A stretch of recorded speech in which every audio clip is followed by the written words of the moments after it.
I sat in the sweltering, pressurized air of the Fulton County Courthouse, watching a man in a $4,000 suit dismantle my life. The lawyer my parents hired, a man with the predatory grace of an apex hunter, used words like incompetent and morally bankrupt with the same practiced ease my father used to order a dry martini. Behind him, Arthur and Eleanor sat in the front row, their faces a masterpiece of curated tragedy. My mother's pearls caught the light, a symbol of the status they valued more than their own flesh. I didn't flinch. I didn't interrupt the litany of lies. I simply looked at the heavy brass seal of the court and remembered the final email my father sent before the filing: "We are doing this to protect the legacy." That was the moment I realized that in the religion of the elite, I wasn't the prodigal son. I was the sacrifice. Before I show you how I turned their own greed into their handcuffs, drop a comment and tell me, have you ever been the family's designated secret? To understand why I sat like a statue in that gallery, letting them auction off my reputation, you have to go back 3 months to the reading of Great Aunt Clara's will. We gathered in the library of the Blackwood estate, a room that smelled of cedar shavings and the cold, metallic tang of old money. My parents stood like gargoyles, waiting to claim the land deed they'd already promised to developers. But Clara, a woman who saw through the family's polished masks, left a testament that scorched the earth. She left the $10 million coastal acreage and the ancestral archives solely to me.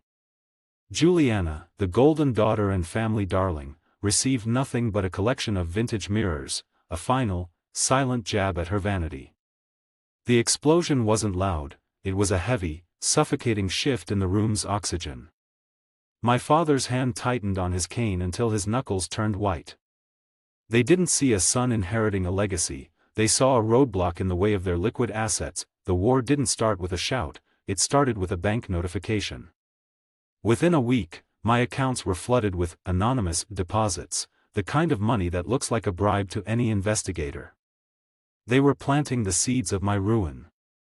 Then came the night I walked into the archive room. The air, usually smelling of dust and history, was sharp with the scent of lighter fluid. I saw the centerpiece of the collection, the 18th century land ledger, lying on the floor. It hadn't just been burned, it had been desecrated, the pages torn out like wings from a moth. My father stood in the doorway, his silhouette blocking the light. "Such a shame," he remarked, his voice smooth as silk over a blade. "The pressure of the inheritance has clearly pushed you over the edge. Destruction of a protected historical asset is a felony, son." He wasn't just trying to take the land, he was trying to take my freedom. They needed me to be a monster so they could play the victims. I didn't defend myself. I didn't point at the lighter fluid on my father's cuffs or beg the police to believe me. In that moment of searing betrayal, a frozen clarity settled over my heart. I realized that my parents weren't just fighting for land, they were feeding on my reaction. They needed my outrage to validate their narrative of my instability. So, I went gray.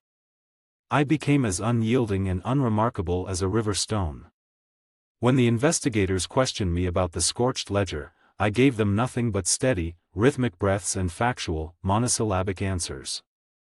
I let them see a man who was hollowed out, not by madness, but by grief.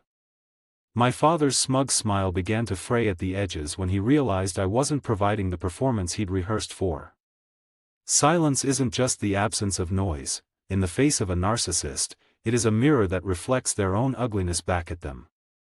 I was simply waiting for the right stage to break my vow. The shark leaned into the microphone, his voice dripping with condescension as he asked the court to finalize my removal. My parents leaned forward, their eyes bright with the hunger of a predator nearing the kill. Then, the judge, a woman whose face was etched with the weary wisdom of 30 years on the bench, cleared her throat. The room went dead silent. She didn't look at the lawyer, she looked at my father. "Mr. Blackwood," she began, her voice a low vibration that seemed to rattle the wood paneling. "The defense claims your son is a danger to the family legacy because he destroyed a priceless ledger. But there's a discrepancy in the record. Why did your son file a certified digital scan and a notice of state preservation for that exact ledger 3 days before the fire? My father's face drained of color, turning a sickly, translucent white.